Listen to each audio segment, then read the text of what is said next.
Hi everyone, and welcome to our first AMA or Ask Me Anything on YouTube with the IGDA LocSIG. I'm Aurélie Perrin, an English to French translator and video game localizer. I'm the current chair of the IGDA LocSIG for now, and with me tonight is Julia Steffner, sorry for your name, my dear colleague from the IGDA, who is German and Japanese and English to German translator, and our colleague Elena, also, who will be our guest tonight. So before we begin, we'll just do a quick presentation about the LocSIG.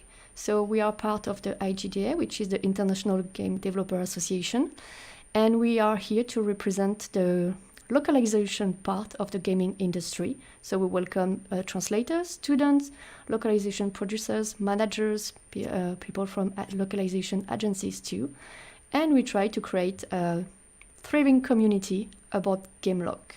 And we welcome game developers as well, of course. And with this, I will just let Julia present herself. Hi, everybody, and welcome. I'm really happy that you're joining us tonight. It's really, really great that we can start this AMA section of the IGDA Localization SIG right now because, I think we have people here who have a lot to talk about. And, we're really interested to hear what they have to tell us about their own experiences, their lives, and, just their career. And this is for literally everybody who's interested in localization, game developers, professionals themselves, like whoever wants to join. And with this, I want to say hi again. I'm Julia Gstadner, like Aurélie really lovely introduced me just now. And as she also said, I'm a freelance translator. I do English, German to Japanese. The other way around, English and Japanese to German. I am based in Vienna at the moment. And if you have questions for Elena, I am about to start questioning her now and our interview with her. So hi Elena, lovely to have you here with us. I would just, I want to start with who are you and what do you want to talk with us about today? Well, thank you for having me. I'm really happy to be here for the first AMA. My name is Elena Zaffaroni. I am an Italian translator, and for the past 14, almost 15 years, I've been working in the video game localization industry at different levels as a translator, proofreader, video game linguistic tester, and also localization project manager. So I hope I have acquired enough experience to answer all the questions that might come, which I'm going to be happy to answer. And so I'm Italian, but I'm based in the Netherlands. This is the main. Okay. My description in a nutshell. Okay, we will get back to this later, I think. But can you tell us more about your educational background and what makes you go for translation and localization? I have a master's degree in translation from the University of Genova in Italy. So it was my intention to become a translator. It was a bit more of a random chance that I ended up in the video game industry, though. That wasn't expected, but it was a nice thing, which coincided with my move to the Netherlands in 2008. I just wanted to have an experience abroad, to live abroad, to have a bit of a cultural shock, I guess. And it wasn't enough to just have a vacation. I wanted something more. So I moved to the Netherlands, and I think the first job opening I applied to was a company in Utrecht, which was looking for game linguistic testers. I don't think I knew what that was at the time, but the description sounded nice. They were looking for people, mother tongue, different languages like Italian, Spanish, German, to expand their in-house crew. And the description kind of said that you really had to be good at English and excellent command in your own language. You had to pass a language test and be able to play a game and spot all the possible errors and if there were any translation mistakes, any typos, anything that would not fit in the context. And it seemed like a nice job, so I applied and I passed the test and I got the job, and that's how it started. Basically, I started as a tester, and then I moved forward covering other positions inside the same company. I also later was a supervisor of the quality assurance. And then there was an opening for in-house Italian translator. So I was also the in-house translator. And then finally, I started freelancing, which I've been. Right. And you're doing freelancing full-time at the moment, right? I'm a full-time freelance translator and tester. And I also do some project management. Okay, that's so interesting. So I personally, and maybe other people would also be interested in it, like, what is your day-to-day looking like at the moment? If you're doing so many different things that's also not translating, like, what happens if you get a game as a freelancer, like for testing, for example? Do you mean how do I combine it with the translations, or? I mean, like, what kind of like majority of your projects are LQA, for example, or do you do a lot more translation at the moment? No, I would say, how do you structure your own basically time? Translation is the main activity. I would say that's probably 60-70%, and then I have maybe a 20% of testing and a 10% of project management. So definitely they are in this mainly translation, then testing, and the project management is minor activity for me. And day to day, it's just actually, usually I start working at 9 and I work until 5:30. So I have a quite regular, like almost an office job, except that I do it from home. Yeah, wow. Kind of rare in the freelance community.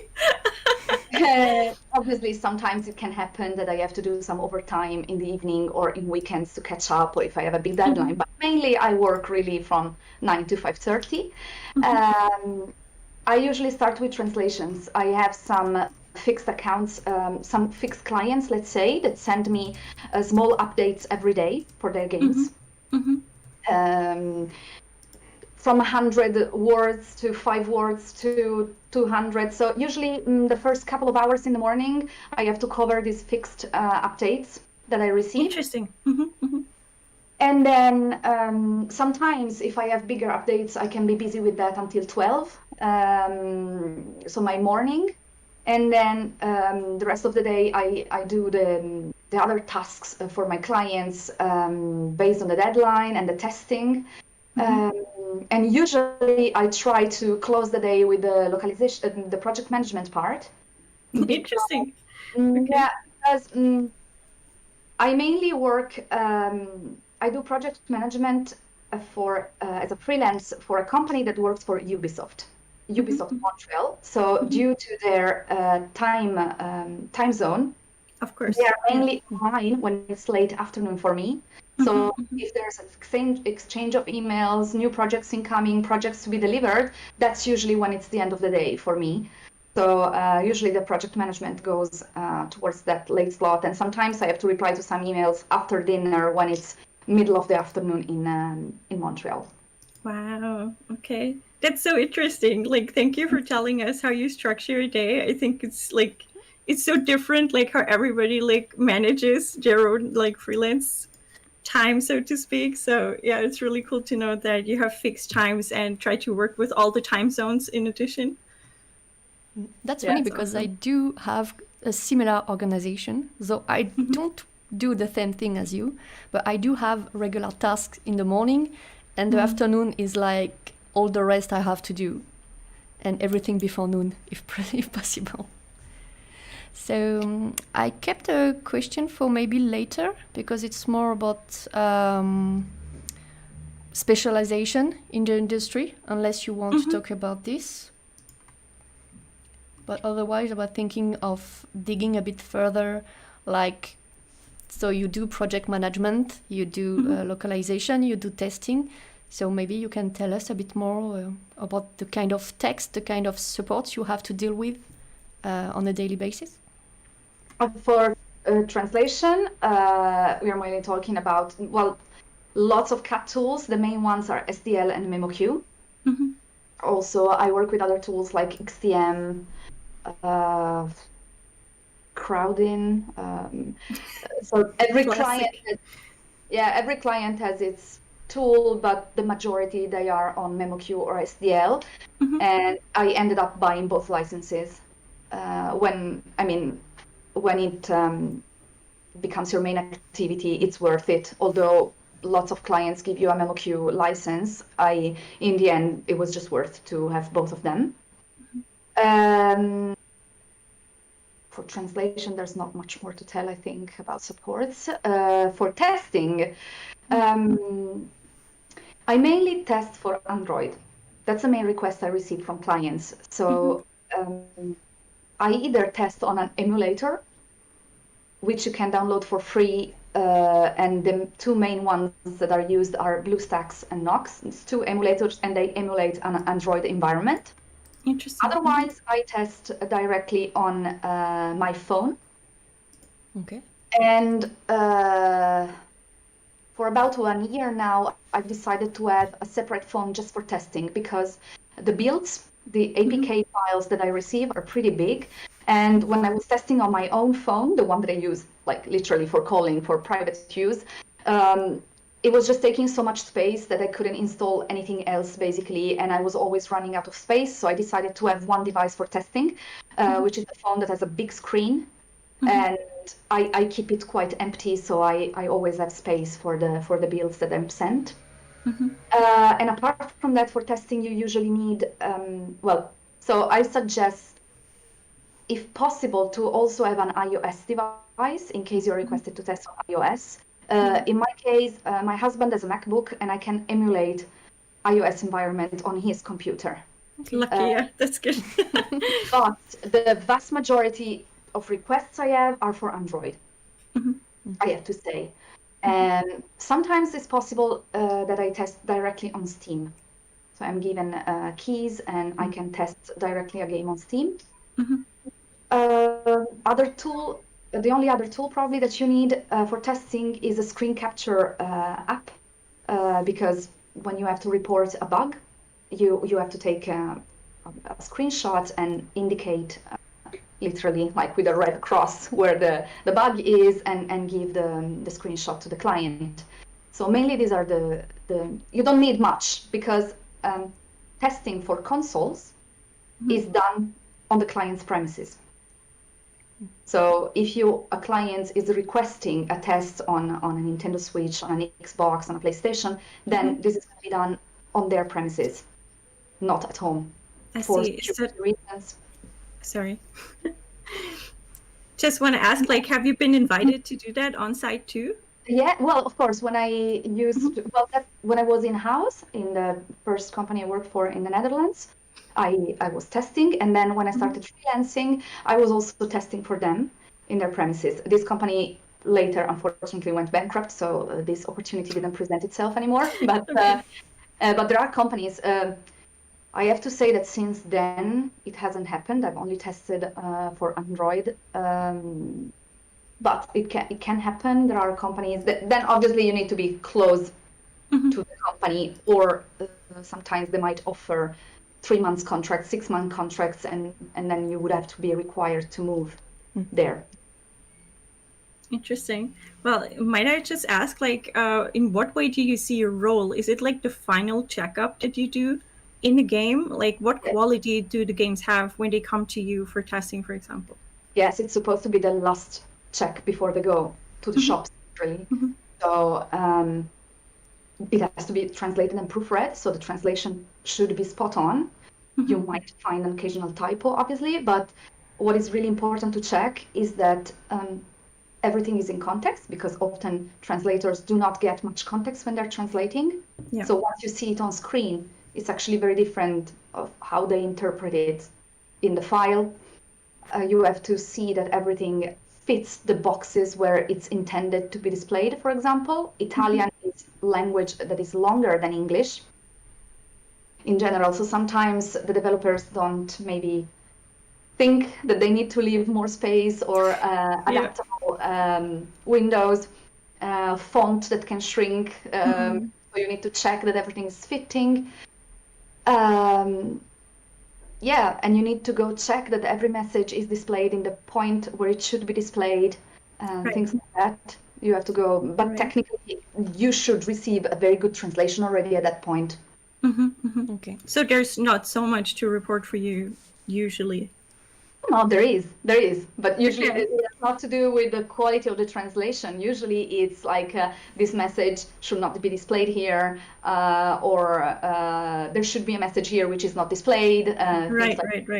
Fit, so I need to shrink it, to shorten the translation. Sometimes it's not possible to shorten it without losing its meaning. So you just have to tell, please shrink the font, or please display on 2 lines, because I really cannot shorten it more than this. Yeah. For example. Okay, that's really interesting.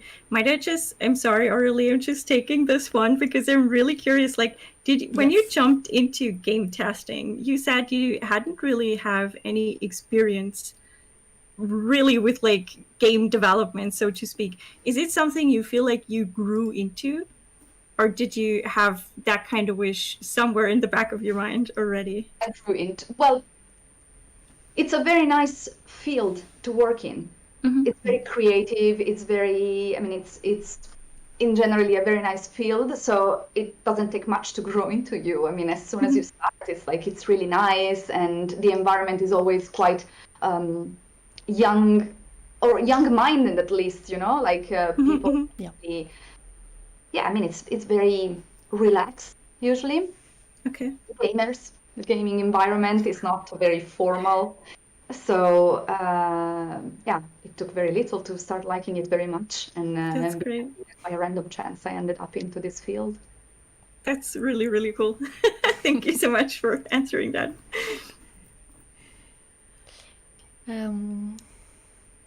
Quick question, because it's still interesting. For the testing part maybe and everything else, what do you say? Do you have like more direct clients or more agencies? Do you have a mix of both? How is it to work with every one of them, if you have? And more agencies, definitely. Okay. Because a client, when they need to test a game, they usually need it for different languages. So they're most likely going to go to an agency that is going to provide all the languages they need. So I'm mainly in contact with project managers. I'm thinking direct clients. Used to, not anymore. I did have one direct client some time ago. But no, it didn't make much difference. You're mainly in contact with a project manager,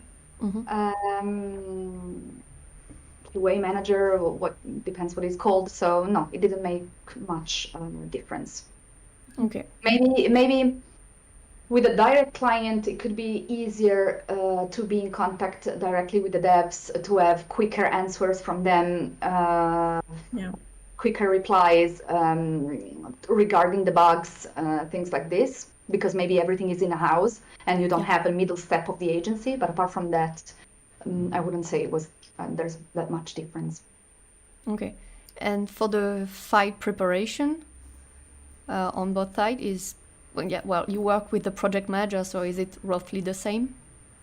Sorry, the preparation of what? The files you're working on. Files. We're talking about testing. Testing or localization depends your experience. How does it work, like with the clients on one part and the agency on the other? I do not always have access to the files. Okay. Some clients let me access the files. So if I find a bug that can be solved by changing the translation, I can do it myself. And sometimes I don't even need to report it. But some clients do not give me access to the files. So I need to report the text change that I want to apply, and then this is going to be applied by the translator or the proofreader. Okay. And do you have feedback with them, the translators and proofreaders? Come again? Do you have exchanges with the translators and proofreaders, or is it just like sometimes. you send? Sometimes. There is a tendency, I don't know why, in the industry in general, to keep people a bit apart, translator from the proofreader, tester from translator. I have noticed that there is quite a resistance to put all of us in contact, unfortunately, because it helps a lot. If I can have like, for example, there is a translation and I'm not sure, like, I can ask a translator, why did you translate it? I always assume that there is a reason. I don't go just change. I prefer to ask the translator before I change something that maybe there's a reason behind that makes perfect sense. Maybe 5 chapters ahead, and the translator has already translated the whole game. 5 chapters ahead, there is a perfectly logical explanation on why they've chosen that translation. So instead of wasting time changing it because it seems wrong at the time, if I could have, sometimes you have this situation, same when you're reviewing a file. Okay. If they don't put me in contact, then it happens that I change something and then the translator comes back and it's like, I translated it like that because, and makes sense. I always try to ask to please put in contact. Did that ever happen that a translator got back to you and said, hey, you changed this, but how did they find out that you worked on it and that you made those changes? Well, translation-wise, for example, if we work in XTM or in MemoQ, you can go check the changes that have been made to the file you delivered. Unless the file gets pulled from the server, you can go and check the changes. I also do it often to see what the reviewer has changed, because if we are working on a project and I see that the reviewer has a preference, for example, for a specific term or for something, then I know in the future translations, if it's a preference, for example, preferential change, I can say, okay, well, then in the next files, I'm going to follow the preference. So I usually also do go and check the changes. So it happens often, and sometimes it's not my fault if I'm not in contact with the person. Of course, then, and then I can get back and say, oh, I'm really sorry, and then it's fine, totally fine. So it happens. Wow, interesting. I mean, there's a lot of pressure on you, I think, if you're the last step of, like the quality check, so to speak, I guess. It's really hard sometimes to find out what the translators meant by that one change, or like you just said, it's not always like super obvious. So you would say you are like generally always in favor of like having contact between the stages of localization. I always ask when I'm put on a project, especially if it's a big one, if we can please form a group to consult during translation and to decide terms. To assure, for example, you could also have a project which is very big and the text is split in two between 2 translators. And there's 1 reviewer. You have to consult with the other translator because maybe you have terminology that is in both parts. Of course. Yep. So I always ask, and in the vast majority of the times, then the project managers agree to put us in contact. And sometimes there is clearly a preference to just things separated, which I don't understand. I don't know. Me neither. That's one of the biggest challenges in game localization. Actually, if I can add something here, of course. Not only it's useful for me as an Italian translator to be in contact with my Italian reviewer or another colleague that is translating another part, but it's very useful if I can also be in contact with the translators for the other languages, if it's a multi-language project.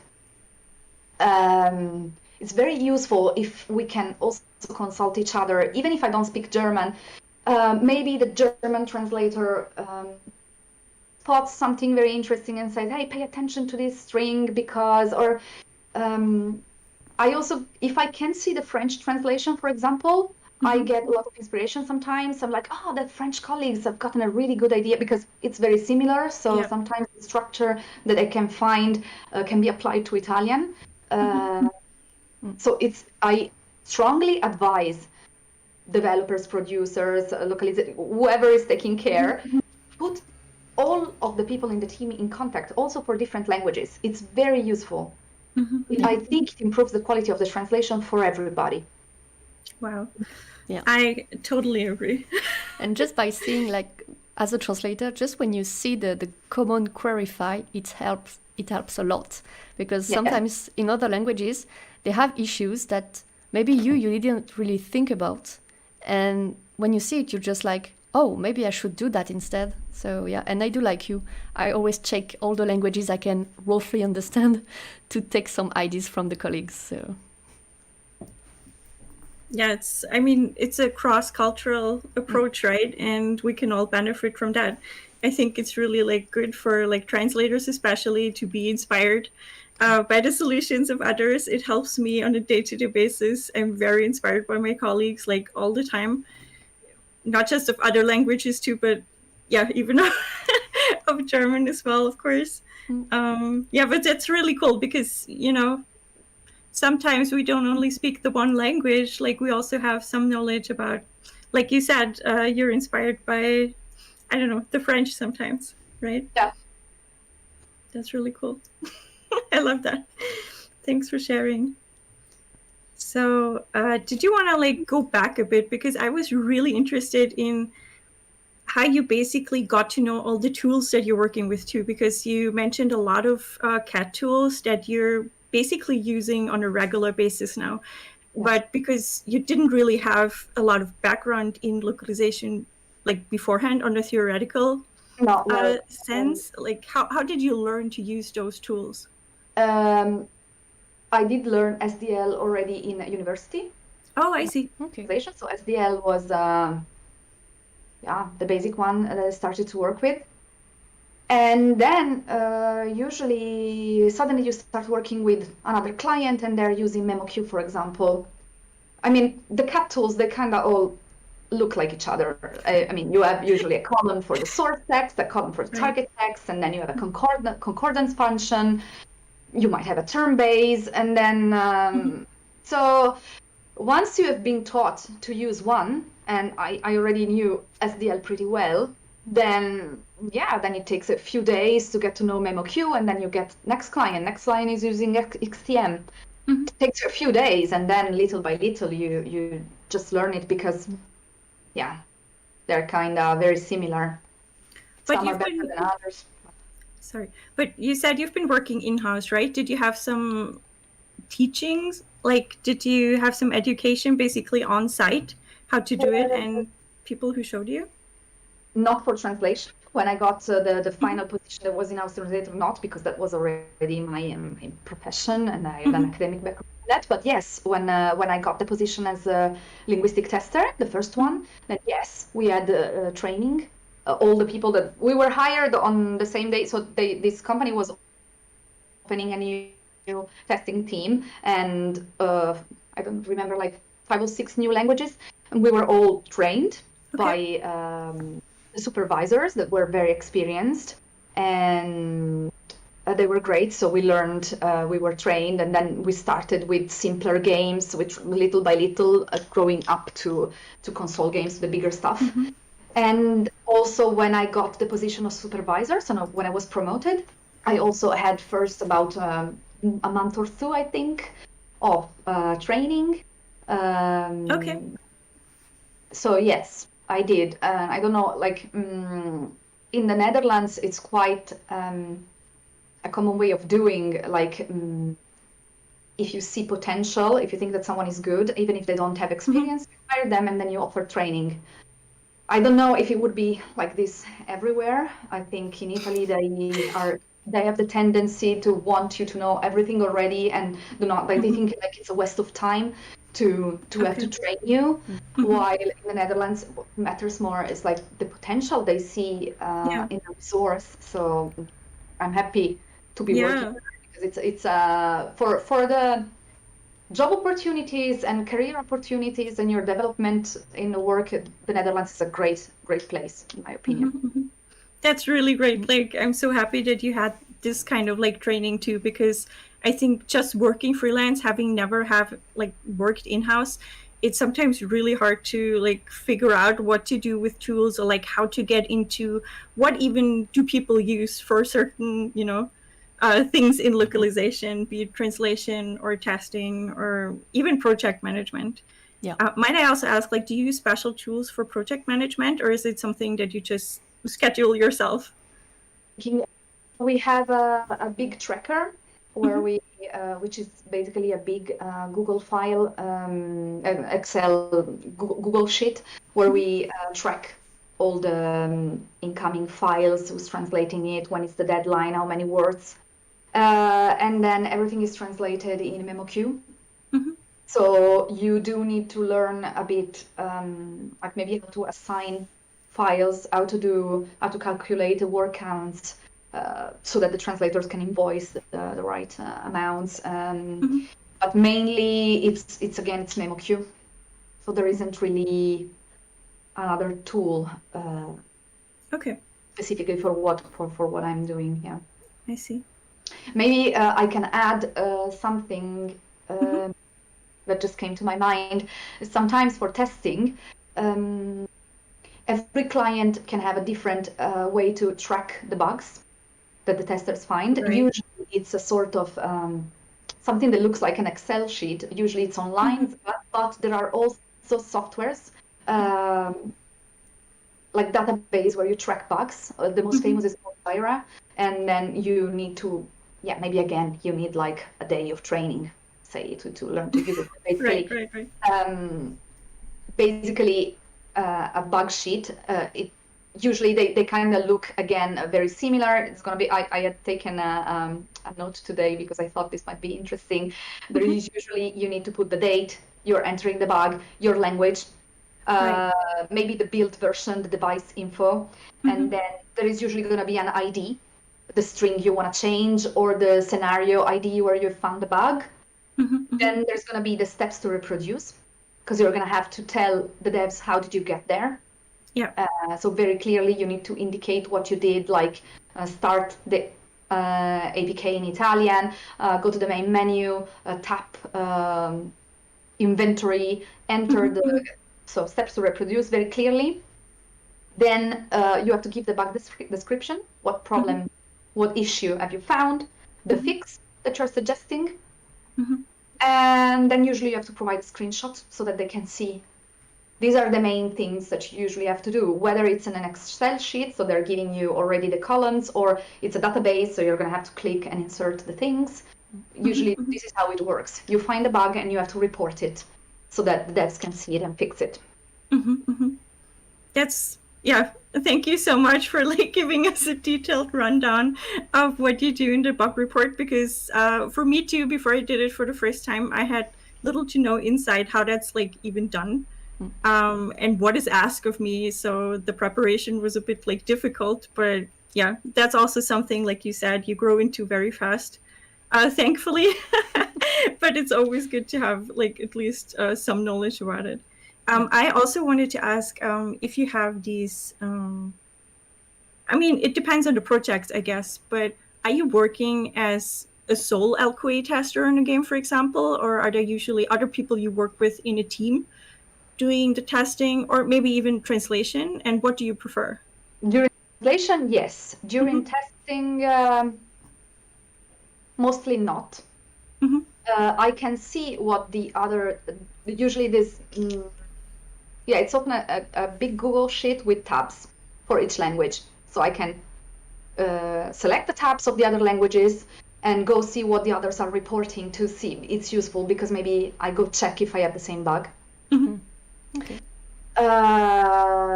So mainly testing is done solo, although you can check what the others are doing. The other languages, you mean? Yeah, the other languages, so the other colleagues that are working on the other languages. I did have, some time ago, I tested a game that was fighting game, like sort of Street Fighter type. And then we were put in contact so that we also had to test the fighting part. So you fought each other? Yeah. So we were given contact with the others so that we could have some actual fighting, not against the computer, but against an actual person. So wow, that's funny. But it's rare. Mostly the testing is mostly solo. For translation instead, Yes, I often work with other colleagues. Like if you're working on a big project that needs to be split between several translators, or you work in team with a translator proofreader. And I like that very much, actually.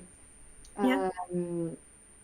It's also when you're freelancing from home, it's a bit lonely sometimes. So I that can relate. yeah, Yeah. that's very nice because you get to work actually with other people and get to know them. And I've made some really great friendships with colleagues that I've worked with. And I always hope that they put me like in team with them again on another project if possible. So yeah. Of course, there's people you know already and you work well with, right? So Yeah. it would be preferable to work with them again. For sure. That's awesome. One thing I'm curious about is like you do test, but mostly based on the language. But does it happen that you have to flag something more related to a cultural aspect or an image that maybe not really proper for the Italian market, for example? Did That's a did very it good happen? question. Yes, that's part of the QA step. It's very important. If there is something that is not culturally appropriate, absolutely, you need to flag it. Actually, that might fail a game, a submission of a game, more than a typo is a typo, okay, but but a cultural issue like that like those could fail the submission of game, like completely. So yes, that's absolutely important. Yes, it can happen. Okay. Interesting. Did you get some training on that too, or is it something that you just see and react to yourself?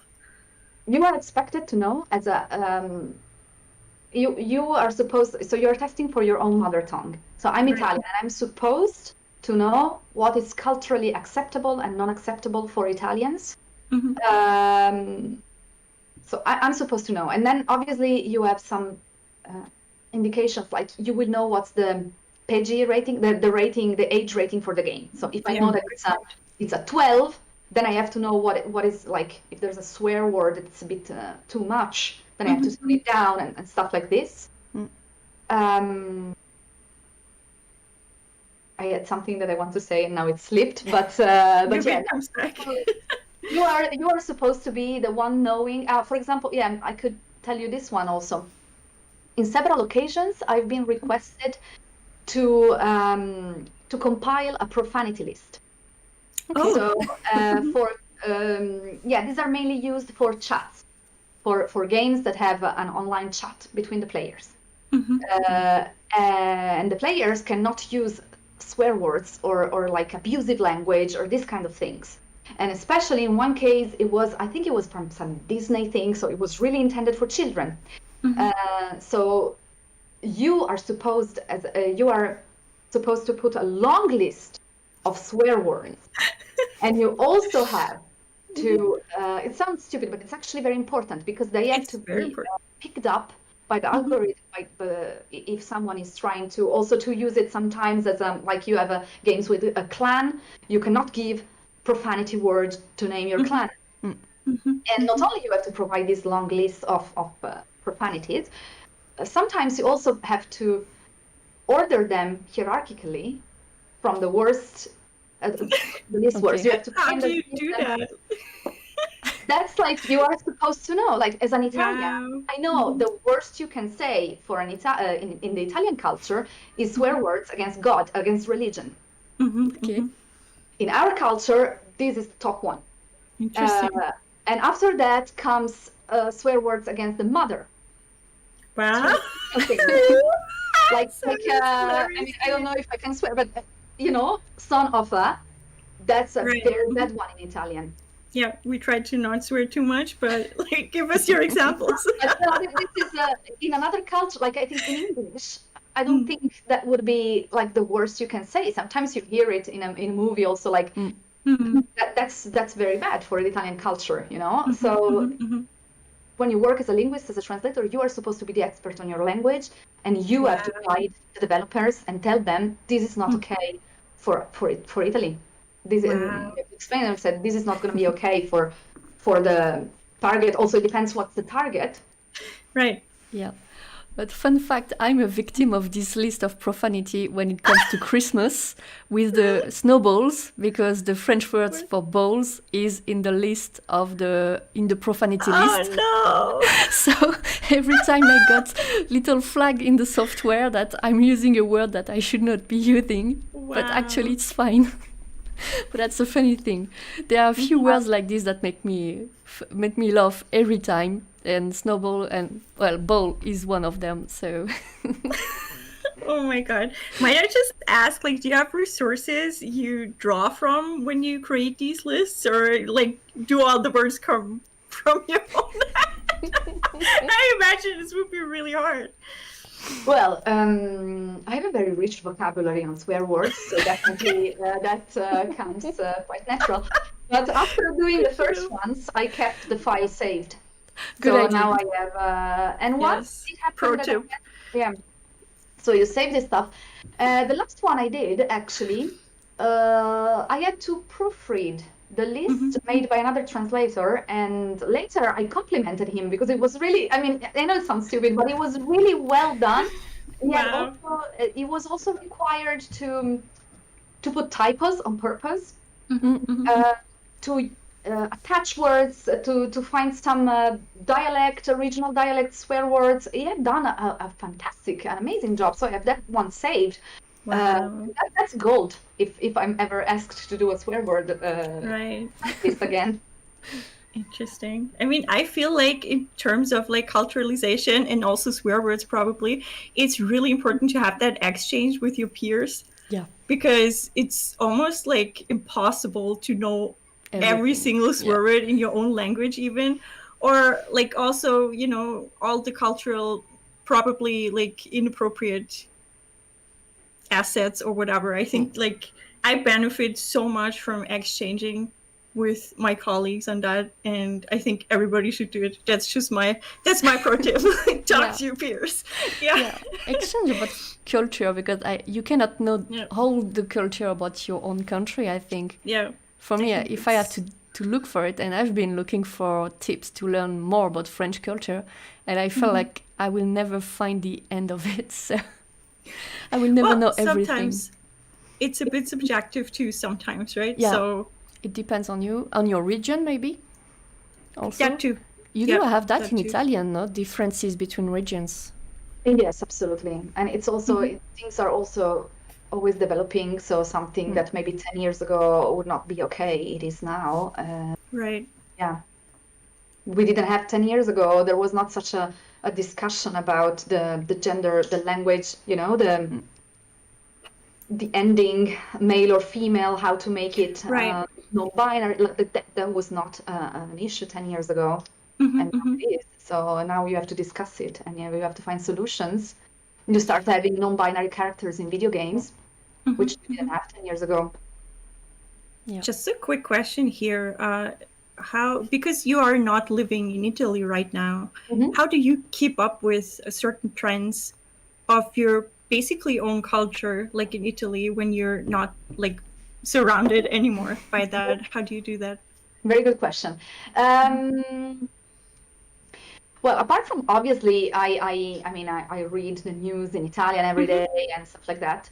I have found a very good source to keep myself updated, especially with slang, with how the slang is evolving. I listen to the radio. Okay. I listen to radio, a very popular Italian radio channel. And I particularly like one show that is on every day from 12 to 1, but I usually listen it in podcasts.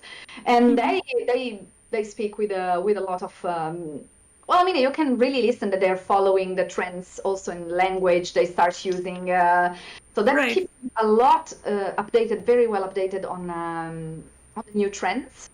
Awesome. Of the language. So the radio is the main way. Awesome tip. Yeah. Thank you so much for that. Maybe I'm a reality from TV this anime too. Should try that. Reality TV shows, maybe you can keep up with some trends. Maybe not every trends, but keeping up with. I awesome. feel getting old. Reality TV is my specialty too. Okay. Interesting secrets. Yeah, it's hard though to find those in German. So Okay. I draw from a lot of English and American reality TV shows. But Interesting. that doesn't do a lot for my work, to be honest. It's just my leisure activity. It Sorry. can. Like, you're actually smarter than me because you do it in the languages that you need the info for. But maybe one day it will be useful. Who knows, right? I Who might knows? translate reality TV shows in the future. Yeah, I have a colleague called Elena as well, and I don't know if she's watching, but if she is, hi Elena. Yeah. And she's like a big fan of RuPaul, and now she's subtitling for, I think, for this one or for something very similar. That's so cool. And she Wow. knows everything. She knows all the slang in this universe and everything. So it became very useful to her. So who knows? Maybe Okay. the Thank stars you. will align one day. Don't worry. Thank you so much for encouraging me. We should rename this channel to Keeping Up with the Localizers or the IGDA. Something like this. I think we can make a link to a question Niklas asked a bit earlier about specialization, because I think, game localization is one specialization, but maybe you can use your hobbies and dig a bit further. What do you think? Do you have something like this for you, Elena? Do you have a type of game maybe you're specialized into? Okay. I do a lot of casual games. Okay. A lot of that. What is that, for example? Sorry, can you give an example? Right. Maybe? So casual games are usually games that are played like you're waiting on a I don't know, a waiting room, or so it's not, they're not like the MMOs or that you really Right. one session. So they're especially for people that are maybe not hardcore gamers but want to have some relax. So light games, which usually don't have they don't go super long. They have maybe levels that you can play in an hour or something like that, or less, so that you can play a little bit every day, like casually, like to play casually. That's where the name comes from. Very often the target is women. I don't know, maybe they have less time for gaming, or I'm not sure. Are you getting busy. told that, or is that something? Yes. I'm Wow, getting told. okay. Usually you get told what the main target is. Also, yes. Interesting. So yeah, I do a lot of casual games, and but then I have a personal preference for narrative games. So games that are very strong on the story, on the narrative part. That's your favorites. Yes. Okay. What kinds of narratives are you into? I really like translated dialogues in general. Whether it's in a medieval time, or it's an RPG where people are shooting and there's soldiers talking. I really like dialogues a lot, to create dialogues, and maybe if there's a character that sounds a bit more slang, so to recreate in Italian character tones? nuance of the language. And then I also like descriptions. Sometimes there is a description of the new scenario, or a diary page that a character finds, and then there's a long the diary is written recounting something that happened. These are the parts that I like the most, the creative ones, really, where you can be very creative and try to shape a bit also the character. Can we dig a bit deeper into this question too? Is there something that you were before you came into game testing and whatsoever? Were you into games in general, or was that something that was not a regular hobby for you? Games, and I played, and I had a console, but I was not an hardcore gamer.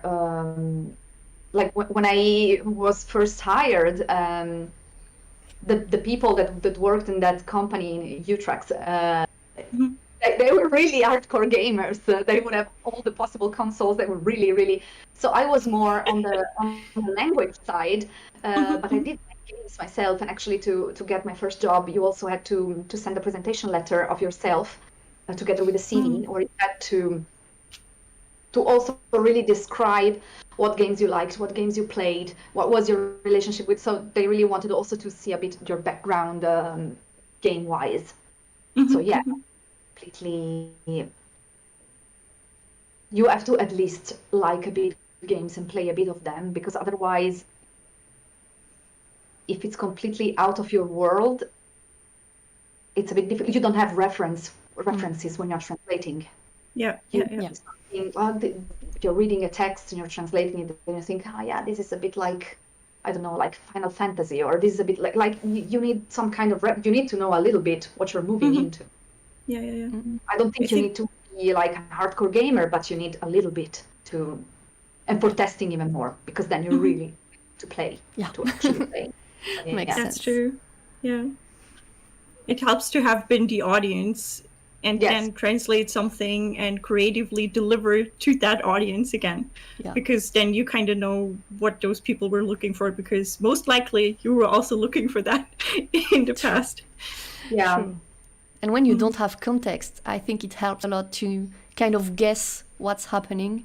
If you know what the type of game, I think it's easier to guess what's happening there, where you are in the game, like descriptions for weapons or something, or abilities. It's always easier when you know a bit how it looks like afterwards. That's true. Yeah, even the linear narratives. If you have experience with that, like being basically having played games yourself, and okay, if I say no here, then there's going to be a whole different narrative, like string that you're basically drawn into. So yeah, definitely that helps. So is that can we go back to like what you do to keep up with your own quality of your work? Is there other things that you like to implement in your life that help you with your work? Just for translators in general, not only for video game translators, read a lot. I think it's important for our job. Read good quality literature, read the classics in your language. Okay. Yeah. You can read either books written in your language or translations into your language. I highly suggest that when it's really good, well-written book or well-translated book. Sometimes I'm reading and then maybe I read the same sentence 2 or 3 times and I think for a moment like, oh wow, this is so well written, or this is so well translated.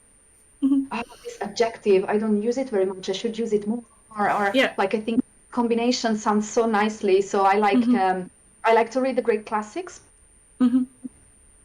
Then for video game translators, I highly suggest to keep up with pop culture. So especially with the main series, because you can often be requested to translate a game of the Walking Dead universe, for example, Breaking Bad. You're going to have puns, even if it's not. I often had puns related to Breaking Bad, or references, stuff like that.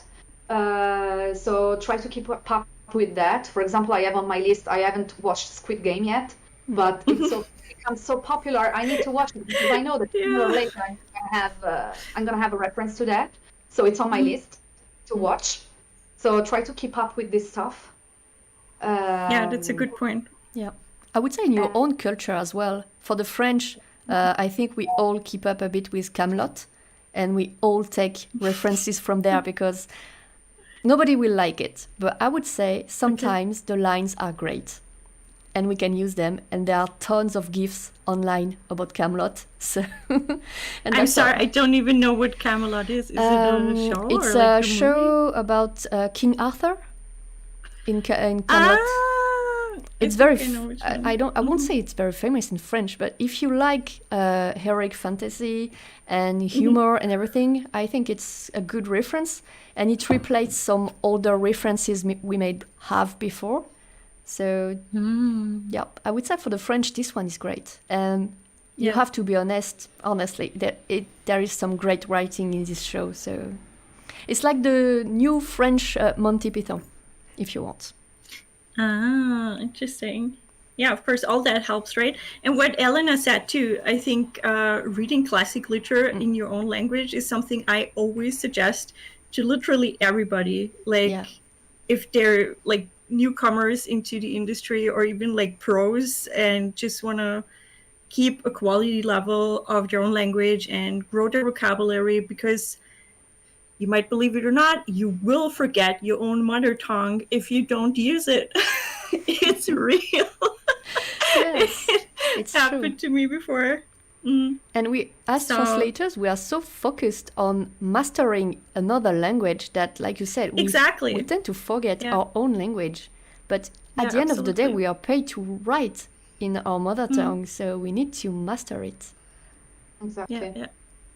That's why I was so curious about like Elena's situation, Yes. because she's living not Abroad. in Italy Italy. anymore, and having a totally different environment. Basically, I mean, it's still the EU, so it's not so far away, Yeah. and you're still kind of, I don't know, affected by other like political or cultural changes around you. But it's still really interesting how to implement that in your daily life.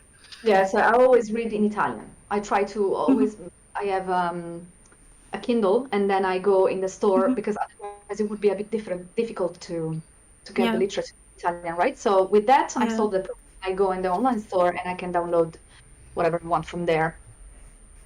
Okay. Wow. And do you focus on stuff that you personally just like to, or like you said, do you even have time to do other stuff between keeping up with all the popular things and working? But you mean related to reading or in general? For example, or like other hobbies too. Like, do you have time for other things in your life? Not much, I have to say, but Uh-huh. like I don't really do sports, I have to admit. Mhm. But I'm also very lazy on that side. I'm not a very sporty person, so I guess I can use the excuse. I'm so busy and I have so much to do that I don't have time for that. I probably would make time if I wasn't so lazy. Well, even that should be fun. No, I mean, I have to say, honestly, translating is my job, but it's also really a big passion, and I like to do it. It's strange how sometimes it doesn't even feel like a job. Like if I receive a new project, recently I got this new game, and it was like 15,000 words, and it was almost only dialogues, which is like, and What I do you knew love? like on Monday I was supposed to start this new game, and I was just so excited. I couldn't wait. So I don't know. Yeah. Wow. When you find a That's job so that's cool. passion, it's like it's the best. Do you have any influence on your relatives now? Like, are they looking for mistakes and pointing them out when they play games, for example? Yeah, on my son. Yeah. Probably. Really? Okay. I learned what a bug is, and then now when he's playing and he finds something strange, he's like, oh, "This is a bug." And yeah. So cute. That's really funny. So are you like basically introducing your kids already into the world of game testing?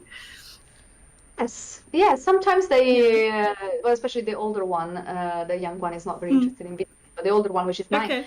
sometimes is Yeah. watching me when I'm testing, and Ah. maybe if he can do a level, so I let him play a bit too, which is actually very useful because sometimes he does random stuff that I wouldn't have thought of, and then it pops up a message.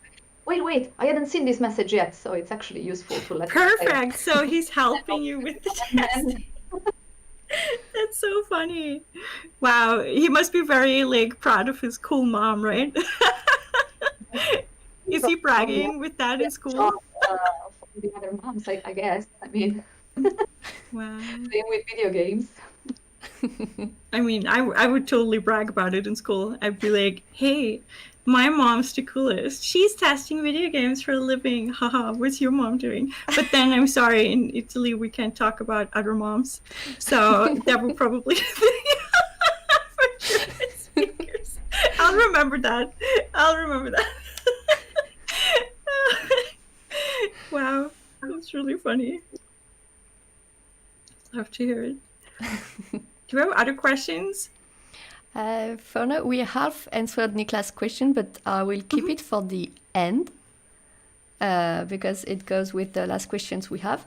So we talk about the fun stuff, but like, for example, did you happen to work on stuff that you didn't like? Games you really, really didn't like that were not your jam, if I can say?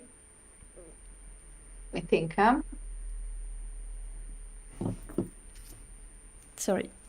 maybe at the beginning, or also, when I was in house, we had some games that were really for children of like, I don't know, 5 years old, and then you had to play that for 5 hours and test them, and then, I mean, they can be a bit tiring. You did like that? I mean, they were really like, the content was really for little children, and then it gets really boring. Translation-wise, it's difficult because I really like it. So, but yes, maybe sometimes you get a text that contains 1 million tags or placeholders or characterizations. And then you need to double check every string to see that it doesn't go beyond the character limitation, or you need to work around 1 million tags. So these are very tiring. They take double the time of a normal text. So probably these are, the worst ones. In a way, that's good news. Most of the time, apparently, you enjoy what you do, so that's very good news. Yeah, I actually have a hard time thinking of things that I don't like. I mean, sometimes I also translate other stuff that is not video games. Okay. Then I would have a lot of things that I don't like. But with video games, it's usually everything is pretty nice. Yeah.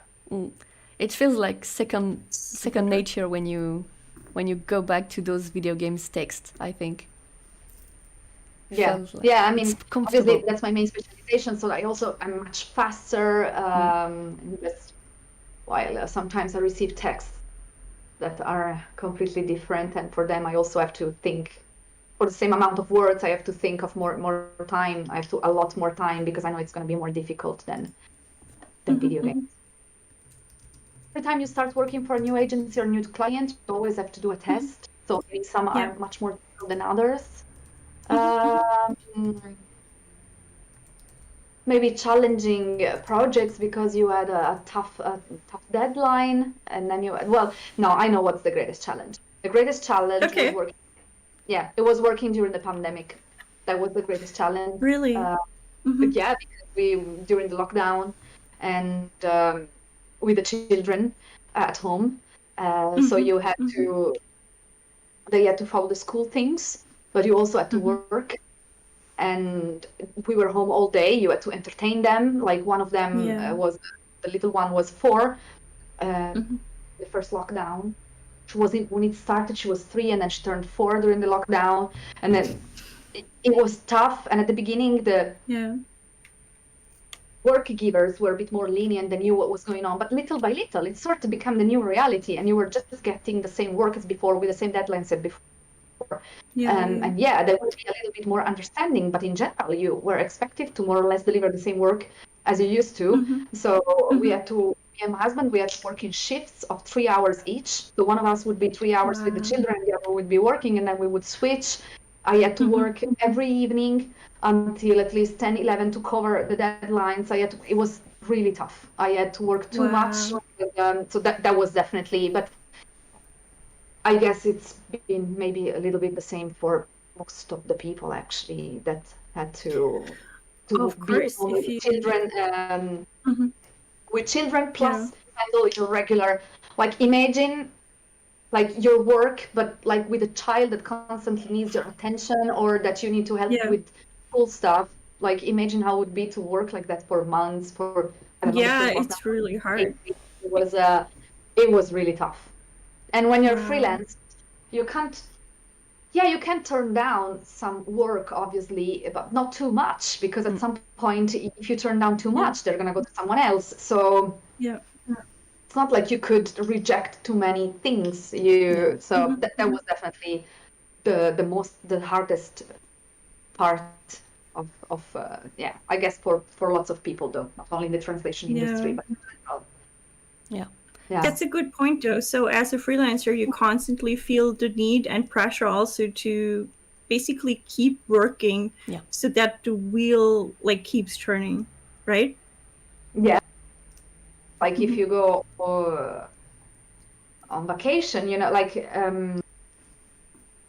vacation is one thing, but if you want to be away for a longer time, you always have to. Then there's a line when they're going to be looking for someone else because you're away for too long, or like Mhm. they have to cover for you, and at some point you might lose projects. Obviously, if you're unavailable, if you're always unavailable, they're going to be okay. Then let's go to someone else because Right. this person is available. So Mhm. even if you reject stuff, maybe one time you reject from this client, another time you reject from this other client, you're gonna always You reject from have the to same keep the balance. client. Yeah. Yeah. Obviously not. Yeah. You have to adjust and make a balance. Mhm. That was a Wow. question a couple of days ago on the Discord server. Someone asked how to handle this kind of situation when, like, you said yes for a big project that is getting late, and then you have other requests coming in, probably small or big. So how do you handle everything? I think you get frustrated because you have to say no. So I did read that question. Actually, don't experience that problem so much, because usually if there is a delay, then the client is just gonna adjust the deadline. Nobody has ever expected me, like if they say, okay, tomorrow we're receiving these 15,000 words and you have until next Friday to do them, and then the job comes in 4 days later, nobody's gonna expect you to do the. In my experience, the deadline always gets properly adjusted. So the only thing might be if in the meanwhile you have accepted something else. But I don't know, usually I then would get back to the client and ask at what point are we, what can we expect? I don't know, I usually can handle it pretty well. And I don't have that many delays.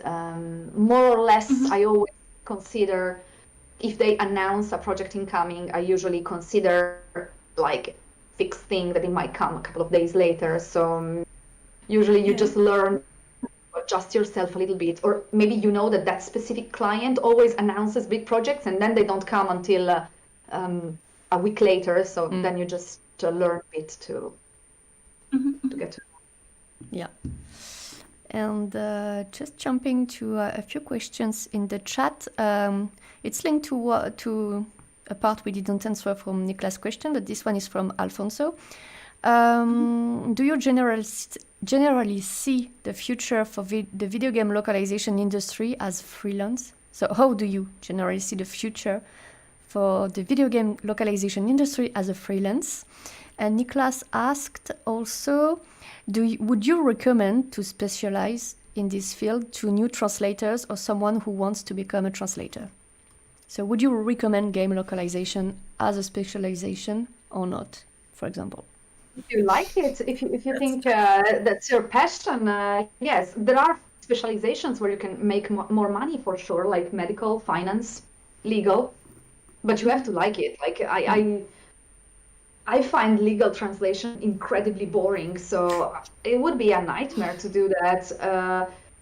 Also, it would take me much more time, so even if I would be paid more, I would probably still be making more money with video games, because it's so nice that I do it with more pleasure and faster. Yeah, when you're more talented for something, you work better, and so it's useless to go for something that you really don't like, even if it's paid better. So, but definitely there are specializations that pay more, and where there's maybe less competition. But I wouldn't change this, because if you like it, if you're already into video games yourself also, then this is definitely a nice, very nice field. And about the, what was it? Future of the video game localization. I'm a bit worried about the machine translation developments. In the past couple of years, increasingly more clients want to test out and introduce machine translation and ask to do machine translation post-editing. That worries me a bit, because I don't see it working for video games. Video game translation is, in my opinion, very creative, almost similar to literary translation. So I don't see it working with. I mean, I think machine translation can only work for maybe some UI stuff, menus maybe, but not for the main part of what a game is. Well, and even for the menus or UI stuff, you have to have somebody checking it later again, and really making sure that editing. So obviously, I mean, it's not like they think they're gonna machine translate a game. They think they're gonna machine translate it, and then you, instead of translating it, you're gonna do the machine translation post-editing. So basically, instead of reviewing a human translation, you are reviewing the machine translation. And in my opinion, it only can work with very limited areas of the game, in limited situation. But most of the games, especially when there's lots of dialogues and puns and cultural references, the machine just cannot translate that. So it's unfair to give me a translation like that, where all that stuff is missed, because basically I have to retranslate it. Then you have to rewrite it anyway. And it's weird. Like I've tried it a few times, but I really don't like it because it's very different from reviewing a text that has been translated by a human. It contains strange mistakes that a human wouldn't do. It's difficult to explain, but I am not very much in favor of it. And it's not because I want to be against development or new technologies. I just think not in games. It's not the right field for this kind of stuff. Maybe it can work for the instructions of a washing machine. But even there, well, then it's probably going to be a series of safety instructions that are more or less always the same, and it's a language that is very standard. And but games, I don't know. I honestly don't see how it can fit well. But there is a worrying higher and higher request to use this, because obviously to save money, clearly. But I don't see it working, and the quality is just quality of games. I don't know. Well, if you don't set the QA in your software very well, you can miss a lot of stuff. I had it on a game where I think it was the word pig, which can be translated in 2 different words in French. And the machine translation put the other one. And since the sentence was correct and I was a bit in a rush, I didn't see it at first. But hopefully I had the QA option, and the QA flagged it as wrong because we had in the glossary the other word registered. So I caught the mistake. But if it wasn't for the QA stuff, I think it would have passed, and it would have been a big mistake in the game. Well, it would not make it unplayable, but players who know the game very well would have noticed the mistake. And it's not the best stuff. It takes them out of the game. So it breaks the immersion. It's really not helping anybody, to be honest, because the one-time investment of localization or translation is really good invested in real people who do quality translation. And then you also don't have to worry about repercussions like that ever. Usually. So mainly, I don't know. I had hoped maybe a little bit. During the pandemic, there was such an increase of the players. People that were like Steam had like an increase in the players, in the sales. I had hoped that all that money would have been reinvested in inside the circle, in paying more the people, making better games. Like they always maybe are short on budgets. And then I don't know, I had hoped to see a bit more a positive side, a silver lining of this pandemic stuff coming back with the players. Like lots of people bought games during that period. So I was hoping that this money would come back into the circle. But at the moment, I'm not really seeing that very much. No, you're right, actually. Fight for rates. is very, very competitive, especially for certain languages like Italian. I think Spanish too. Yes. Yeah, it's a shame, honestly.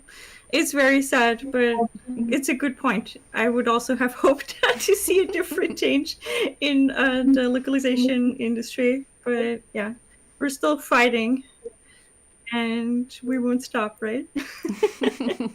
When it comes to that. Might I tie into a different question that we also got in the chat, which was how do you find agencies to work with through recommendations or job offers? And there I also want to tie into that. I think we talked about this briefly before the AMA today, but you said it was a benefit to your career that you have started in-house because you grew a lot of like network with your in-house job. Is that true? Yes, so I usually just look for game localization companies and I send my CV. I look a lot on LinkedIn. If they publish that they're looking to expand their network or of their vendors, sometimes they find me because after many years, about a year ago, there was this localization manager that wrote me and she wrote, some years ago I was working in this agency and you were the Italian vendor and we were really happy with your translation, so now I'm working here, would you like to this has happened a few times actually. After a while, after you work for a while, then if you work well, they might remember your name, and project managers, they might move, and then when they move, then they might recontact you if in a new company there is a need for resources. Otherwise, I find them fine. Discord is actually a gold mine to companies. There's channels like Gamesmiths, work with indies. It's a servers where you can find a lot of companies, of studios where you can send your CV. And then last thing you mentioned, yes, starting in-house, it really is a launch pad that helps you a lot. I would suggest it to anyone that is just starting now. If you are starting and you don't have a big client base yet, if you can work in-house for even just 1 or 2 years, it completely. And when you send your CV to agencies, often, sometimes they want you to have at least 5 years experience. 1 year in-house is often compared to 5 years freelancing. Really? Is that something that somebody told you, or did you just find it out yourself? When there's the requirements, sometimes they require at least a certain amount of years. And then there's like 5 years freelancing, 1 year in-house. Like the years in-house are very, very highly regarded because you have a very steady flow, you are trained, you work on a very different amount of work and different subjects maybe. So and having worked in-house, it means that at least for that period you had very steady work. Where if I tell you that I've been freelancing for 2 years, you don't know how much I've worked for 2 years. Yeah, that's true. Because I have very projects, right? So you get to know a lot of people, a lot of connections that can be helpful in the future. So if you can work in-house for a couple of years at least before you start freelancing, highly recommended. Yeah, I mean, I think there's like, if you come from other fields of translation or localization and then move into game localization, it's a slightly different discussion because then you might have already a lot of experience with creative writing, for example, and even character limits probably and other things, right? But yeah, really good point. And thanks for that recommendation. Or maybe you have a client base, but you want to move towards localization and maybe you don't want to dump them all and go in-house because obviously if you go in-house for years, then you're just going to lose whatever you have. So this is a recommendation that only works if you're starting or if you're willing to ditch all whatever you have so far. Maybe you really don't like that field anymore and you want to completely quit and then you're ready to do it. Otherwise, obviously, then it doesn't work. And then I guess the best you can do is just really search online, LinkedIn, and then Discord. Try to send your CV as an open application, or if they're looking for someone, and then start from there, I would say. Or also, last thing, there are events still taking place online, like the Nordic Game Conference or the Finnish job fair career. These events, they also take place online, and they have the meet to match. Usually they have this, there you can get in contact. You can have like this small, it's like a sort of chat roulette thing, and you have short video chats with people, and maybe they are looking to expand their localization base, and then you can talk directly to developers or producers during this event. That's also highly recommended. Yeah. Might I ask, like, also tying into that, if you send out your CV to a client, what's on that? Like, what do you write on your CV? Do you have a portfolio of titles you worked on? Or do you focus a lot on basically your in-house career and the years that you had there? Or do you combine that in some way or the other? No, it's mainly the in-house has been late. Now I stopped working in-house in like 2010, so that's already very old. So no, I focus lots of titles. Most of them, unfortunately, you cannot name because of NDAs. So what I do, I list maybe companies I've worked for, like especially very big ones. I list a few titles that I'm allowed to list, and then maybe I say something like, I have translated a very popular farming franchise, or a game, the Harry Potter universe. So you focus on the genre or a flagship title, so to speak, right? Flagship titles, like, so yeah, I mean, I don't name the game, but it's quite, I don't know. I mean, it's maybe not obvious, Sometimes but obvious. and then I try to focus on big names that can catch the attention of the client, and what else? So yeah, no, I try to list big games. Some of them have maybe won prizes, so they sound even more interesting. Yeah, like, of course. It's a game of the year, BAFTA award, something like that. So these days, do you even have trouble getting into new agencies or finding new clients if you want to work with them? The trouble is that my rates are often too high. Yeah. Everybody would, usually my CV is impressive and they're very interested. But the problem most of the times is that if they still want to pay a very low rate, and at that point, after so many years, you just don't go under a certain, and they understand that. They say, well, yeah, we totally understand, but unfortunately then you don't fit the budget. So mainly that's the problem. It's not like, usually they're very interested, or maybe first they're like, oh, no, we're not really looking, and I'm like, okay, can I still leave you my CV? And then after they look at it and they get back to me like, oh, well, your CV is really interesting. But so usually if there's a problem, it's the rate. And it's, Wow. Did you miss out on projects that you really wanted to do because of that before? I wouldn't know, but they usually, you don't know the title or usually until you have accepted. So I'm not sure, but you're not sure. I get it. I'm not sure if there would have been a project that would have been really stellar, but still, it's also, it damages everybody if you accept too low rates, even if it's because it's a great project, but you accept a really low rate, it damages everybody, all the colleagues in that language. The more we accept low rates, the more you damage everybody, because you're setting a very low standard, and then they're going to tell you, but all the other colleagues on your language, they accept these rates. How comes you're 2 cents higher? The problem is not with me. The problem is with them accepting rates that are too low. So I also, it's also an ethical question that I don't want to accept rates that are too low, even if the project might sound tempting. Yeah, absolutely. Yeah, that's a common shame. problem. But sometimes in the localization industry, you have to. Unfortunately, you do have to accept those rates to get started. But the point is like you have to remember that there are low rates and it's okay to get started, but then you have to grow up and move on, because otherwise you cannot live like this. Yeah. Because if you don't do that, I can tell because I've been this way. I've started there.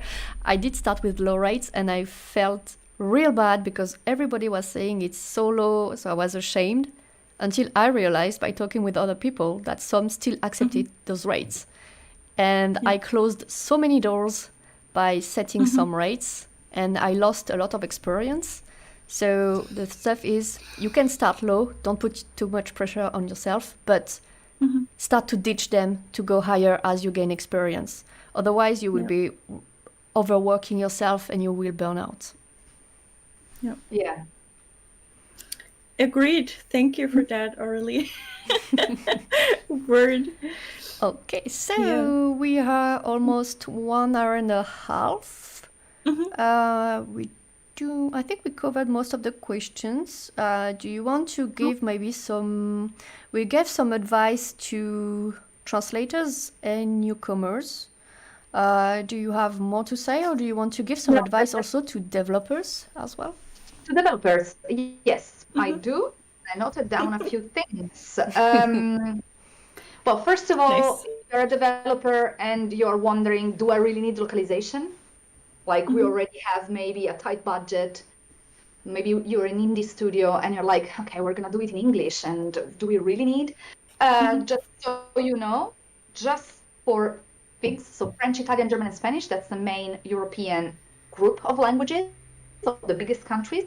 Just that means about 20 million players. 120 million players, 120, 125. So you're missing out on a huge share of the market. And also we're talking about countries where English is not always great. So where players, lots of players, they really need a localized version.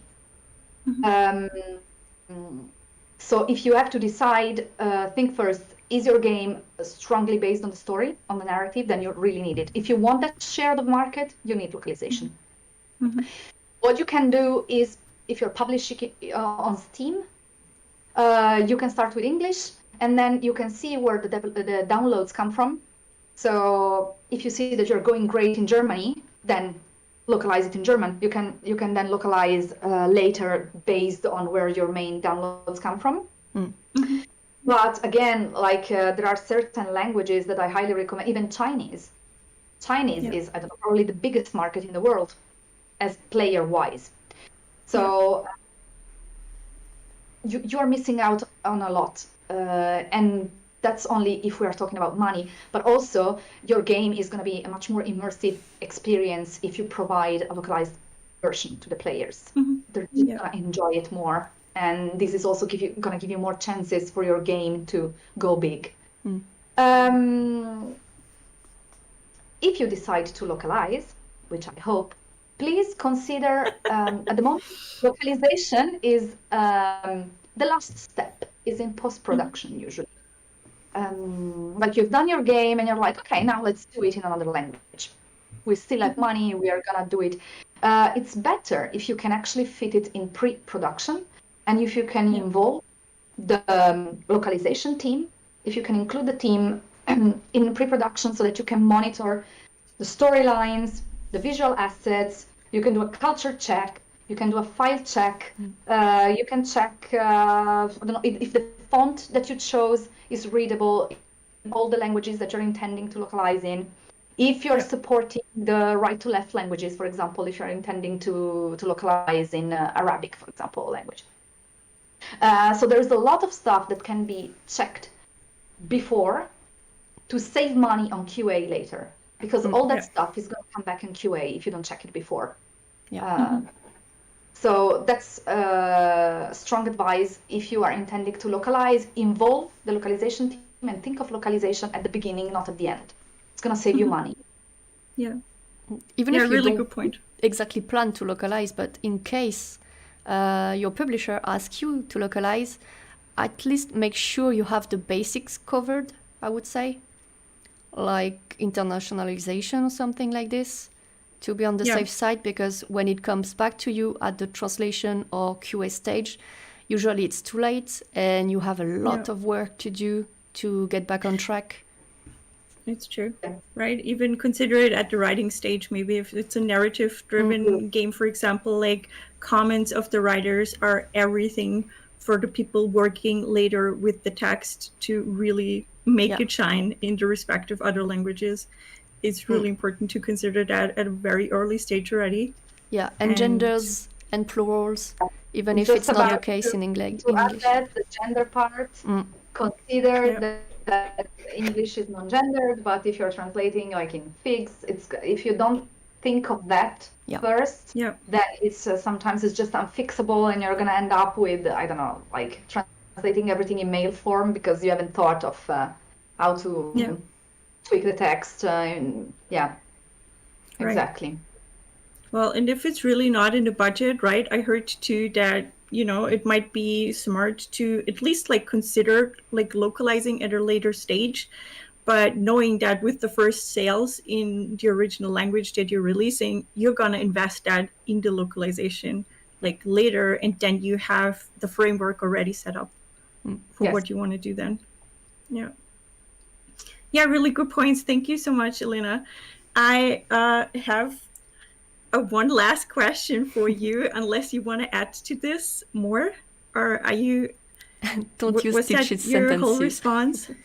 No, I think that was the main advice I wanted to give. Okay, thank you so much. Then our last question for tonight is, how do we achieve world peace through localization? Do you have anything in mind? Just something I'm really curious to ask everybody who's going to be coming to us. Well, I mean, localization helps to people to understand each other, right? Like yes. So I guess translating as many languages you can, and maybe let's open the market to those minority languages that never get translated into. Yeah. Yes. Because there are too little markets. So I don't know, there's only 3 million people living there, so we don't need to localize in that language. Maybe let's do it. Yeah.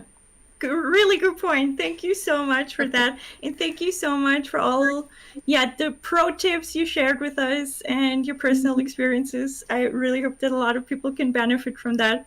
And it was amazing to have you here. Thank you. It was fun for me as well. I hope, there was some good tips for everybody. Yeah, I'm sure there were. And if you want to continue the discussion, I've pinned a message about our Discord servers. You can join us there. Send us a message via the webpage, via our Twitter. And I've put somewhere the links to my LinkedIn and Julia's LinkedIn as well. So you can send us direct messages there. And you will get the link. And also a little tip, if you want to still have fun with game localization, the LocJam is starting tomorrow at midnight and 1 minute European time. So I've put the link here.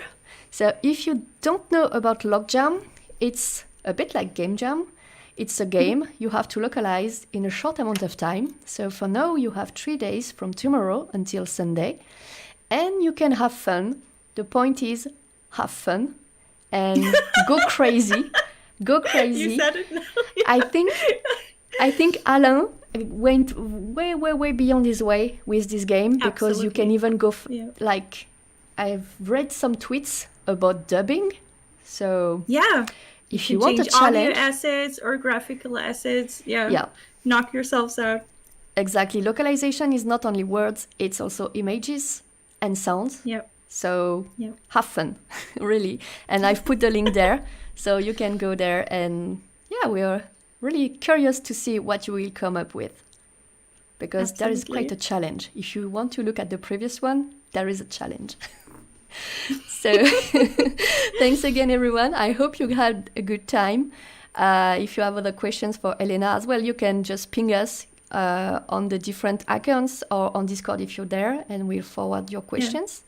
And in the meantime, go. Sorry, just want to ask Elena, how do you want to be reached if somebody wants to reach out to you? Fine, yeah. I share LinkedIn, I guess. your LinkedIn. You will find Elena's LinkedIn profile on the description in the video.